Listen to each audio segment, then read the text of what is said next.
From the time I came to LA in 1976 until the time VHT started in 1989, this was pretty much my main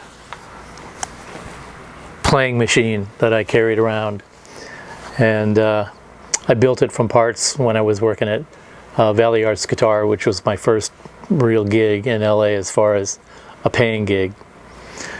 I needed a paying gig because before that, all the gigs that I was doing that were music related gigs were cover bands, and those paid well. But coming to LA and pursuing original music meant that I needed to find a way to make a living in between projects, original projects, music projects, songwriting projects. And consequently, about that same time, there was a lot of evolution in the music industry with gear, with effects, with doing things different ways, the advent of racks, and the possibility of doing more things with pedals, which led to pedal boards and power supplies, which I started doing at Valley Arts, building pedal boards, building power supplies, designing power supplies, designing buffers, building buffers, and then stringing all these things together for other players to use.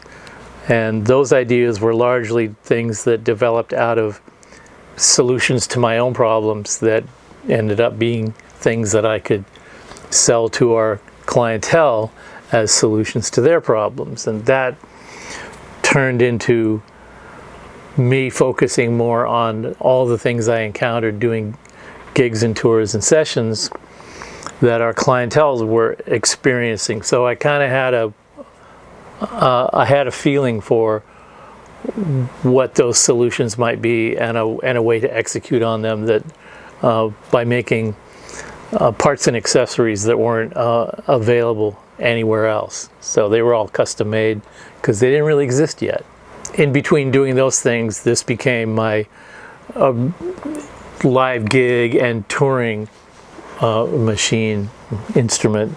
And because it wasn't a particularly valuable thing, it was intentionally built to be a road dog guitar that I wouldn't have to worry about it getting stolen, because I had really nice guitars stolen on tours. So this was going to be a thing that if it disappeared, I didn't really care about it. And the other thing is that I could experiment with it, and I did a lot. There's all kinds of changes about what you normally see with an Esquire. It doesn't have a pickup switch. It only has a pickup. The knobs went from pulling and pushing and having a switch to having no switch. Now it has a kill switch. There was a different plate here before that had a toggle switch that had, first it was a buffer, and then it was a treble booster, and then it was something else. And it came apart all the time and went back together all the time. Had batteries in it, no batteries. And so it was constantly a test bed for ideas. And so it had gotten different necks, different pickguards, always the same pickup, a 68 pickup. And it just became a test bed. And that led me to the idea that maybe out of the repair business, there's more of a custom products business to be involved in. And of course, at that time, other people are having the same ideas. And so you started to see boutique companies popping up around the Southern California and the San Fernando Valley area. Guitar builders, Jim Tyler, Tom Anderson. You started seeing amp companies, Rivera, who had just left Fender, and Mike Saldana, who had just moved down from Seattle, and Reinhold Bogner, who had just came here from Germany, and I had been here for a number of years, and I had a modification clientele, I had a repair clientele, and now I had, from experience, a bunch of things that I could offer as products. So I experimented around with that for a number of years, and then I started building things like preamps and pairing them with power amps, and then I started building power amps, and then I built a prototype head, and all these things were problem solving for my own application. And of course I showed them to my clients, and, oh, what are you working on? Oh, I just had this like crazy idea, and oh, let me check it out. And oh, so I didn't really go out trying to push my ideas on anybody. I just did it as a consequence of the work that I was doing. I'll try this. So I always had 2 or 3 test bed things: a preamp, a head, a pedal board, a guitar or 2 that I was constantly experimenting with. And more people just started saying things like, if you made that, I would buy it. And I kind of poo-pooed the idea. I just thought, I don't want to. I think I had the feeling that if I go get involved in that, I'll get immersed in it and I'll get distracted from my music career. Well, as it turns out, after a number of years of touring and sessions and local bands and original projects, I was starting to tire of the whole scene, and I thought maybe I'll just give it a little rest. Maybe I'll just put that on the back burner. And that's always been a facet of my personality. I have this music, there's the music Steve, and there's the gear nut, electronics nerd Steve. And they would take turns dominating, depending on what the scene was out there. When I got to the point where I had a complete fleshed out amplifier that I could take to a gig, people started saying, I would like to see X variation of this. I would like to see just the front part of this in a preamp. I would like to see just the back part of that in a power amp. And this was a constant scenario. So I started bringing the Pitbull around to the local dealers, the local shops where I had already worked at a number of them, or I did repair work for a number of them. They were all clients, they were all friends, they were all former employers or current employers. So I basically had an open door to all these places. They knew who I was. I could walk in there and I'd bring a box of wires and junk, and they'd go, oh, cool, let's check that out. That's pretty much how I realized that there was going to be some acceptance for these ideas. And so when somebody suggested that they would like to see what the power amp in the Pitbull prototype that I had made, which wasn't really intended to be a production amp, it wasn't even really intended to be a Pitbull. It was just a test bed that I turned into an amplifier that had all these features. And I put a name on it and a brand and a model name on it, because that's what I thought people would expect to see if they were going to evaluate it. Instead of saying, what's this? They would go, oh, Pitbull, what's this? You know, it kind of added an attachment, like it was something real. It wasn't just a box of junk without any definition. Sometimes you define something for somebody and then they can wrap their head around it. And that was just from the standpoint of, how do I present this to somebody if I want them to sort of pay attention to what the overall idea of this box is? It's rather than having to explain all these little switches and knobs and stuff and have them go, oh, what? Could you run that by me again?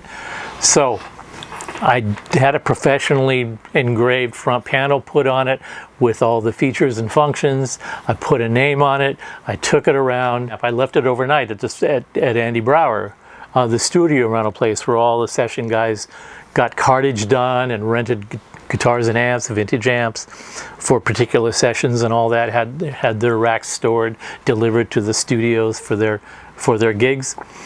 And so I left it there a couple of days for them to run it by their clients, anybody that wanted to play through it. And one of the things that came back was, yeah, we put a preamp in the effects loop of this thing. You know what? It's got a really good effects loop. So we put a preamp in the effects return, and oh my God, the power amp section of this thing sounds really good with a couple of the different preamps we tried out. So they had a variety of preamps, among them the Soldano preamp. There was one called the Rock Mod, and Bogner had just come out with his first preamp, which I believe was called the Triple Giant. So they came to me and they said, these preamps to the power amp. What about a stereo power amp of this? And so I started finally taking the idea seriously of starting a company. And music career be damned, it's not doing me any good right now. I'm not putting any energy into it. And this is taking all of my interest. The nerd Steve is taking over. So I just got to follow that muse until it either runs out of gas, turns into something, or I rekindle my interest in playing and writing and creating music. So at that time, it was still a crapshoot which one's going to win out. So shortly after that, the Brower Rentals organization morphed into the Brower Making Music. And that's where all of us young designers like knocked on their door to get validation for new ideas, because that's where everybody was going. All the touring guys, all the session guys, all the cartage guys were all going through their doors. So it was easy access to every kind of musician, every kind of genre, every touring band coming up that now had money to spend on gear and were looking for the latest thing. So it was a great place to air out ideas and have somebody go, gotta have it now. And the power amp thing got everybody's attention really quickly. So everything else that I was working on took a back seat.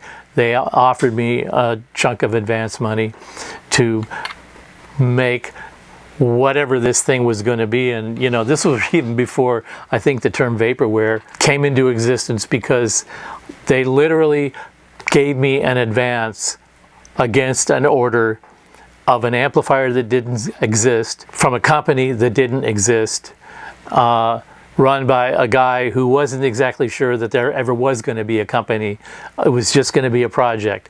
And I'm not going to put together a big organization around that to try to produce a product. Had no experience in that, no idea how that was going to be accomplished, no idea how much was going to take financially to get one off the ground, and no honest, real interest in going that route yet. So here's what I'll do. I'll take your money and create a first article. When you come up with an idea, you flesh it out into a working sort of prototype.